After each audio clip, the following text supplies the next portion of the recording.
Hi friends आपण मन के स्वागत करुच्ची आउ गोटे नुआ भिडियो रे। राज्य सरकार एबे आरंभ करिसंती एसएस ग्रुप एवं मिशन शक्ति को नहीं घोषणा करिसंती।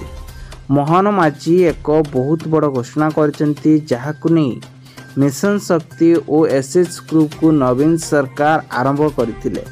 ते मोहन माझी एबे यही सब योजना को नहीं चालू कराजिबो एवं मिशन शक्ति रे नहीं एक बड़ निष्पत्ति नहीं एवं एसएच ग्रुप रे मध्य महिला मान को नहीं बड़ निष्पत्ति नहीं। तेरे संपूर्ण खबर जानिया पई वीडियो प्रथम सुंदर देखि रखंतु। चैनल को नया करे चैनल सब्सक्राइब करकंतु। पाखर स्थित बेल आइकन से ऑल बटन प्रेस करंतु। आगु को एभली नुआ नुआ अपडेट आपण माने सर्वप्रथम पाई परिबे। ते मोहन माझी मिशन शक्ति को नहीं एक 19टी विभाग सहित जड़ित करा जायछि। जा महिला शिशु कल्याण विभाग पक्षरु प्रताप परिडा स्वाई सूचना दे कहिसंती।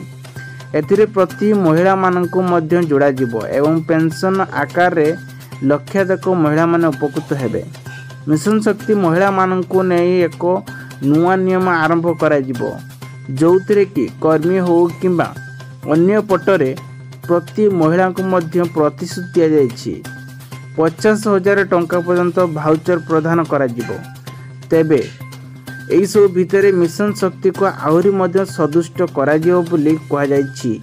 मंत्री घोषणा करिथिबा अनुଯାयी जे माने मिशन शक्ति अछंती किंबा एसएच ग्रुप रे रहिचंती प्रथम कैबिनेट बैठक से एक निष्पत्ति नैछंती। कारण एथिरे प्रति महिला मानकु 50,000 टंका पर्यंत ऋण जुगाई देबे जो थे कि प्रति महिला माने एथिरे छोटा मोटा बिजनेस करिकी निजर नाम रखिपारे। तेबे एई प्रतिश्रुति देइचंती मोहन माझी। आशा करुच्ची इनफॉरमेशन बहुत सारा हेल्प नहीं थिबो। आगु को एभली वीडियो देखिया पई चैनल सब्सक्राइब रखंतु। पाखर स्थित बेल आइकन से ऑल बटन प्रेस करंतु।